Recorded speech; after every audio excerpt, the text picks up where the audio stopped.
नमस्कार, green glow organic India में आपका हार्दिक स्वागत अभिनंदन है। फिर से आप लोगों के बीच में हम खेती से जुड़ी हुई कुछ रोचक चीज़ों को लेकर आए हैं, जिसके बारे में आपको जानकारी देंगे, बताना चाहेंगे कि आप जो किसान भाई हमारे कुछ हॉर्टिकल्चर प्लांटेशन कराना चाहते हो, जैसा कि मौसम भी बारिश का चालू हो चुका है और प्लांटेशन के लिए सबसे उपयुक्त समय माना जाता है कि जुलाई अगस्त का महीना और एक जनवरी फरवरी का महीना माना जाता है। तो आज हमारे बीच में चर्चा करेंगे कुछ ऐसे हॉर्टिकल्चर क्रॉप के बारे में जिसका किसान भाई अगर प्लांटेशन करना चाहते हैं तो अभी जुलाई और अगस्त का महीना बारिश का भी चालू हो चुका है, आप करा सकते हैं। जैसा कि आप लोगों ने इस साल देखा कि नींबू फसल के बारे में हम चर्चा करेंगे, साइट्रस के बारे में, खट्टे फलों के बारे में, प्लस और फल औद्यानिक फसलों के बारे में चर्चा करेंगे। तो मुख्य रूप से आज हम जो आप बताना चाहते हैं लेमन के बारे में, नींबू के बारे में।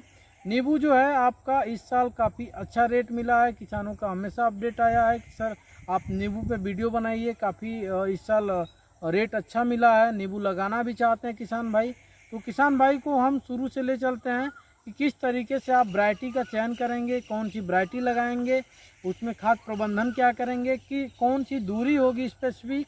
तो इन सारी चीज़ों को हम बताते चलेंगे शुरू से। तो पहले हम बात कर लें वैरायटी के बारे में।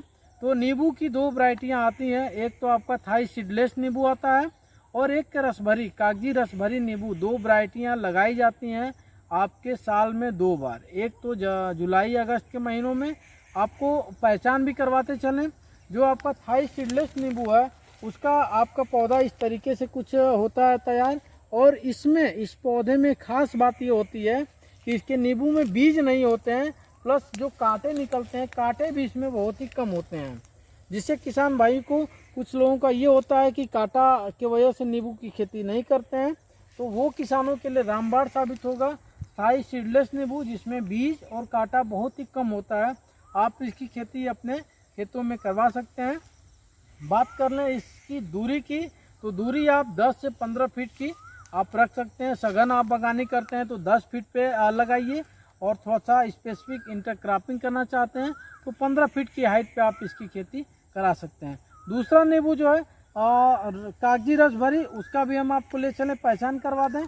कागजी रसभरी नींबू जो है उसमें उसकी पत्तियां छोटी होती हैं, प्लस उसके डंठल में कांटे होते हैं, जो कि बहुत ही काफ़ी ये फल देने वाला पौधा है।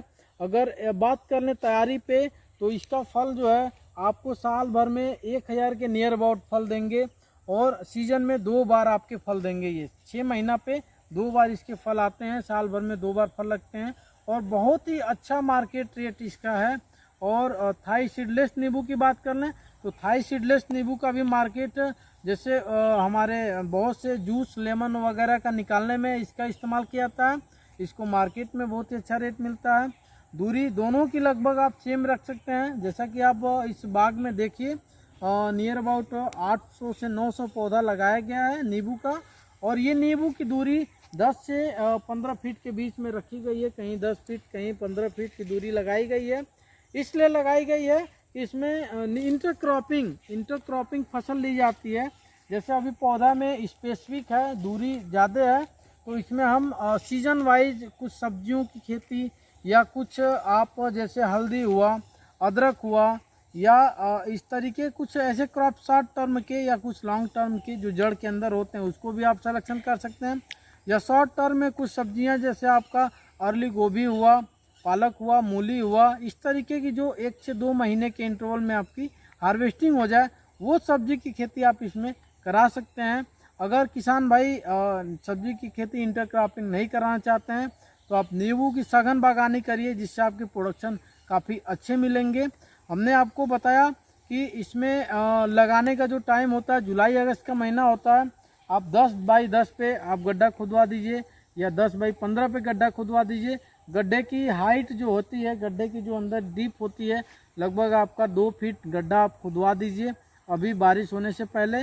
और जैसे बारिश हो जाती है उस कंडीशन में आप पौधे को अपने खेतों में ट्रांसप्लांट करा सकते हैं।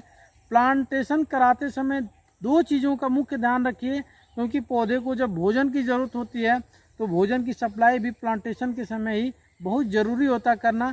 उसके लिए किसान भाई हमारे पास वर्मी कंपोस्ट हर एक किसान भाई जानते हैं केचुआ से तैयार किया गया एक प्रकार का खाद होता है जो कि हमारे मिट्टी में बहुत ही अधिक लाभदायक सिद्ध हुआ है और बहुत अच्छा रिजल्ट इसका दिया है। ये आपका लगभग आज के डेट में इस पौधे को बता दें 12 से 13 महीना का पौधा हुआ, लेकिन उसी का देन है वर्मी कंपोस्ट का, रूट गार्ड का कमाल है कि आज हमारा पौधा बहुत ही अच्छा तैयार हुआ है। तो आप प्रति गड्ढे में लगभग 300 से 400 ग्राम वर्मी कंपोस्ट डालिए और 10 से 15 ग्राम रूट गार्ड प्रति पौधे के हिसाब से आप अपने प्लांटेशन में जो भी पौधा आप नींबू का लगाते हैं उस समय इसको डलवा दीजिए। पौधा लगाने के 20 दिन या 25 दिन बाद जैसे नई पत्तियां निकलती है उस कंडीशन में आप क्या करिए, प्रोम ले लीजिए। हर पौधे के पास कम से कम 20 से 25 ग्राम प्रति पौधे के हिसाब से प्रोम ले लीजिए। प्रोम के साथ आप भूमि पावर ले लीजिए, 10 से 15 ग्राम भूमि पावर हो जाएगा। प्लस उसके साथ आप कैल्शियम ले लीजिए 10 से 15 ग्राम और पौधे के किनारे किनारे थोड़ा थोड़ा आप डलवा दीजिए, जिससे पौधा आपका ग्रोथ करने लगेगा। बात कर लें, कुछ नींबू में बीमारियां आती हैं जिसको किसान भाई कहते हैं कि बहुत ही जटिल समस्या आती है, हमारे बाग के बाग खत्म हो जाते हैं। तो उस बीमारियों को भी बारे में बताते चलें। साइट्रस कैंकर नाम की एक बीमारी आती है जो कि हमारे नींबू में एकदम अभी पौधा स्वस्थ है। वो साइट्रस कैंकर बीमारी पत्तियों पे आपको देखे होंगे, कभी कभी आपके फफोले जैसे पड़ते हैं, या आप इस पत्ती जैसे ये पत्ती है इस पे नहीं बीमारी लगी हुई है, लेकिन इस पत्ती पे आपका वो ब्लैक कलर का स्पॉट पड़ने लगता है और उसमें उभार आ जाते हैं, बड़े बड़े उसमें उभार आते हैं और वही चीज़ फल पे भी दिखते हैं। प्लस पत्तियों पे जो है पूरे पत्तियों को वो डिस्टर्ब करते हैं, पौधा कभी कभी उस बीमारी से सूख जाता है।